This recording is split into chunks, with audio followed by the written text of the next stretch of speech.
Assalamu alaikum students, welcome to the online lectures of Real Scholar School System. I am your physics teacher Sir Shahrukh, and this lecture is for class 9th, chapter 5, topic gravitational field, page 109. Student, you have studied your chapter up to the example 5.1. Now we will discuss about gravitational field and mass of the earth in this lecture. So first of all, before discussing gravitational field, let's discuss field force and field. तो field force क्या चीज़ है? Field force कोई भी object अपने गिर्द एक ऐसा area रखता है, अहाता रखता है, जिसके अंदर कोई दूसरा ऑब्जेक्ट आए तो उसके ऊपर वो अट्रैक्शन की या रिपल्शन की फ़ोर्स लगाए, तो हम कहते हैं कि ये जो इलाका है ये उसकी फील्ड है, और जो फोर्स लग रही है वो फील्ड फोर्स लग रही है विदाउट बीइंग इन कांटेक्ट, यानी ये दोनों ऑब्जेक्ट आपस में कांटेक्ट में नहीं हैं। ठीक है, तो ऐसा इलाका जिसके अंदर कोई भी ऑब्जेक्ट दूसरे ऑब्जेक्ट पे फोर्स लगाए, either force of attraction either repulsion, वो क्या कहलाता है? इलाका। वो इलाका या वो एरिया उसकी फील्ड कहलाता है।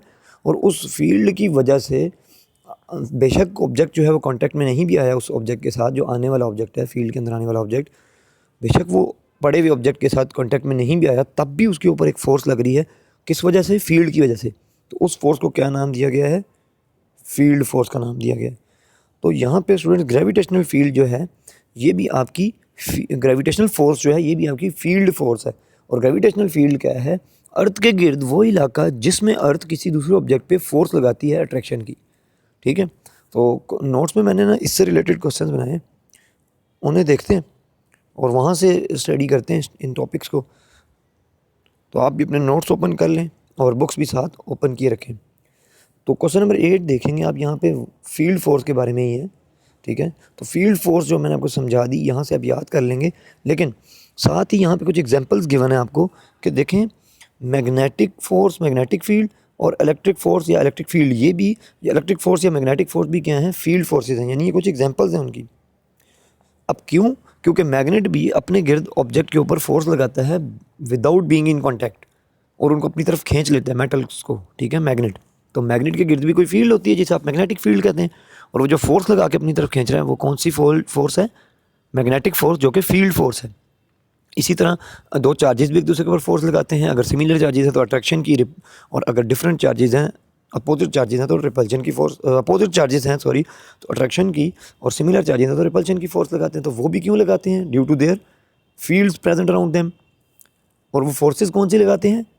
वो इलेक्ट्रिक फोर्स या इलेक्ट्रोस्टैटिक फोर्स होती है, और वो भी फील्ड फोर्स होती है, विदाउट बीइंग इन कांटेक्ट लगती है वो भी फोर्स, यानी दोनों चार्जेस जो हैं वो आपस में कांटेक्ट में नहीं होते, फिर भी एक दूसरे पर फोर्स लगा रहे होते हैं। ठीक है, तो ऐसी फोर्स जो एक ऑब्जेक्ट दूसरे पर लगाए without being in contact with that object, उसे हम क्या नाम देंगे? फोर्स ड्यू टू फील्ड या फील्ड फोर्स। अच्छा, इसके बाद क्वेश्चन नंबर 9 देखेंगे आप। क्वेश्चन नंबर 9 में आपसे पूछा गया what is gravitational field strength. तो ग्रेविटेशनल फील्ड आपको समझ आई कि ऐसी फील्ड अर्थ के अराउंड जिसके अंदर कोई भी दूसरा ऑब्जेक्ट आए तो अर्थ उसके ऊपर फोर्स लगाए अट्रैक्शन की। ये अर्थ है, ये उसके गिर्द कोई फील्ड है जो कि कहाँ तक महदूद है जी? ला महदूद, इन्फिनिटी तक जा रही है। ठीक है, हमें नहीं पता कहाँ तक है। तो इस फील्ड के अंदर कोई ऑब्जेक्ट आएगा तो अर्थ उसके ऊपर फोर्स ऑफ अट्रैक्शन लगाएगी, जिसे हम नाम देंगे ग्रेविटेशनल फोर्स, जिसका हमने कल रिलेशन फाइंड किया था Fg। ठीक है, तो वो ग्रेविटेशनल फोर्स फील्ड फोर्स है, नॉन कॉन्टैक्ट फोर्स है, जो कि कॉन्टैक्ट किए हुए बगैर लगाती है किसी दूसरे ऑब्जेक्ट पर, लगती है बाय द अर्थ। ठीक है, अब ग्रेविटेशनल फील्ड स्ट्रेंथ क्या है? यानी उस फील्ड की जो ग्रेविटेशनल फील्ड है जिसके अंदर उस ऑब्जेक्ट के ऊपर फोर्स लग रही है अट्रैक्शन की, उसकी स्ट्रेंथ कैसे फाइंड कर सकते हैं आप? तो हम यूँ कहेंगे कि जितनी ज़्यादा फोर्स ग्रेविटेशनल फील्ड स्ट्रेंथ जी से रिप्रेजेंट होगी, ये स्मॉल जी जो लिखा है जी से रिप्रेजेंट होगी, और वो कितनी होगी कि जितना ज़्यादा किसी भी मैस m के ऊपर जितनी ज़्यादा फोर्स लग रही होगी किसी भी पॉइंट पे उस फील्ड के अंदर, उतनी ज़्यादा उस पॉइंट पे ग्रेविटेशनल फील्ड की स्ट्रेंथ होगी। फॉर एग्जांपल आपके पास ये अर्थ है, ठीक है, और ये अर्थ की ग्रेविटेशनल फील्ड है, यानी गोल है पूरी, मैंने हाँ थोड़ा सा पैच उसका लिए। कोई ऑब्जेक्ट यहाँ पे आप फ़र्ज़ करें तो उसके ऊपर वो 1 kg का, ठीक है, 1 kg का मैस है हमारे पास, 1 kg मैस है हमारे पास, उसके ऊपर फोर्स लग रही है, उस 1 kg मैस के ऊपर फोर्स लग रही है इस पॉइंट पे 10 न्यूटन। तो हम कहेंगे यहाँ पे फील्ड स्ट्रेंथ कितनी है, इस फार्मूले के मुताबिक G is equal to 10 divided by 1 kg, यानी 10 न्यूटन पर kg। और अगर वो ऑब्जेक्ट यहाँ पे हो तो उसके ऊपर फोर्स लग रही है 100 न्यूटन, ठीक है, 100 न्यूटन फोर्स लग रही है इसी पॉइंट पर, वही ऑब्जेक्ट है ना, तो 1 kg मैस होगा उसका भी। तो 1 kg मैस के ऊपर अब 100 न्यूटन फोर्स लग रही है, तो इस पॉइंट पे फोर्स कितनी है फिर 100 न्यूटन पर kg। तो यहाँ पे फील्ड स्ट्रेंथ ज़्यादा होगी, यहाँ पे फील्ड स्ट्रेंथ कम होगी, ठीक है। और हम फील्ड को किस तरह रिप्रेजेंट कर सकते हैं, हम इनवर्ड एरोज लगा के towards the surface of earth हम इस तरह फील्ड को रिप्रेजेंट कर सकते हैं, ठीक है। तो इसके साथ एक और चीज़ भी हमें पता चलती है कि अर्थ की सरफेस के करीब रहेंगे तो फील्ड फोर्स ज़्यादा होगी, स्ट्रेंथ ज़्यादा होगी। क्यों? क्योंकि यहाँ पे आपको ये जो फील्ड की हमने लाइंस बनाई हैं ये क्लोज नज़र आ रही हैं, तो यहाँ पे फील्ड स्ट्रेंथ ज़्यादा है। और अर्थ से दूर चले जाएँ तो लाइंस दूर है, आपस में देखें कितना ज़्यादा डिस्टेंस है लाइंस के दरमियान, तो यहाँ पे फील्ड स्ट्रेंथ कम है। तो जैसे जैसे आप अर्थ की सरफेस से दूर जाते हैं फील्ड स्ट्रेंथ कम होती जाती है, और अर्थ की सरफेस के करीब आते हैं तो फील्ड स्ट्रेंथ ज़्यादा होती जाती है, ठीक है। और इसका फील्ड स्ट्रेंथ का यूनिट क्या बनेगा आपके पास, यहाँ से आप देखें न्यूटन पर केजी, ठीक है, न्यूटन पर केजी। और दूसरा आपको पता है कि जी क्या होता है, ग्रेविटेशनल एक्सेलरेशन भी होती है, उसका यूनिट होता है मीटर पर सेकंड स्क्वायर। तो यहाँ पे भी न्यूटन पर केजी क्या बनेगा, मीटर पर सेकंड स्क्वायर। वो कैसे बनेगा कि हम 1 न्यूटन को लिखेंगे, 1 न्यूटन को हम लिखेंगे 1 newton is equal to KG per metre square, ठीक है। मैं इसको ऐसे लिख देता हूँ, न्यूटन को हमने लिख लिया KG per metre square, divided bye क्या है मैस, तो डिवाइडेड बाय क्या आ गया केजी, तो ये हो गया न्यूटन पर केजी। केजी से कट गए तो आपके पास जी का यूनिट यानी ग्रेविटेशनल फील्ड स्ट्रेंथ का यूनिट क्या आ गया, मीटर पर सेकेंड स्क्वायर, ठीक है। अच्छा, इसके बाद अब बात करते हैं, ये होगी gravitational field strength, field force, ठीक है, और उसका फार्मूला, उसका यूनिट। अब और ये भी हमने देख लिया कि ग्रेविटेशनल फील्ड जो है वो अर्थ की सरफेस के करीब ज़्यादा होती है, और दूर जाते जाएँ तो वो फोर्स जो है वो, या ग्रेविटेशनल फील्ड की जो स्ट्रेंथ है वो कम होती जाती है। अच्छा, इसके साथ हम मास ऑफ अर्थ निकालने के लिए एक रिलेशन डिराइव करेंगे, और मास ऑफ अर्थ उससे फाइंड भी करेंगे। टॉपिक 5.2 है आपका। यहाँ पे आपको ये कहा जा रहा है कि जैसे ग्रेविटेशनल फोर्स का आपको फार्मूला पता है कि वो किसके बराबर होती है, यानी एक अर्थ और एक और ऑब्जेक्ट जिसका मास m है, इन दोनों के दरमियान अगर ग्रेविटेशनल फोर्स फाइंड की जाए तो वो कितनी होगी, उसका फार्मूला क्या बनेगा, उसका फार्मूला बनेगा कुछ इस तरह, F is equal to G mass of object multiply mass of earth divided by distance between them. तो वो डिस्टेंस कितना है उन दोनों के दरमियान, डिस्टेंस बिटवीन देम का स्क्वायर यानी आर का स्क्वायर। अब वो आर कितना है आपके पास, वो अर्थ के रेडियस के बराबर है डिस्टेंस, ठीक है। ये आर ई, ये आपके पास क्या है, रेडियस ऑफ अर्थ, ठीक है।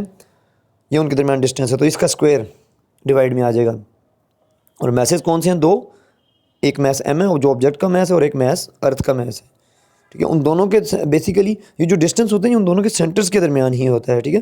यानी दो ऑब्जेक्ट्स अगर सर्कुलर ऑब्जेक्ट्स हैं, ये पॉइंट क्लियर कर लीजिए कि उन दोनों के सेंटर्स के दरमियान जो डिस्टेंस है उसे आप डी कहेंगे, ठीक है। तो जब हम अर्थ और ऑब्जेक्ट के केस में देखेंगे तो अर्थ के सेंटर से लेकर, यानी ये अर्थ है, अर्थ के सेंटर से लेकर उस ऑब्जेक्ट के सेंटर की बात करें तो ये डिस्टेंस बनेगा जो कि ऑलमोस्ट रेडियस ऑफ अर्थ के ही बराबर होगा, बिकॉज रेडियस ऑफ अर्थ के मुकाबले में ये जो ऑब्जेक्ट का हाइट होगी उसका रेडियस बहुत ही कम होगा।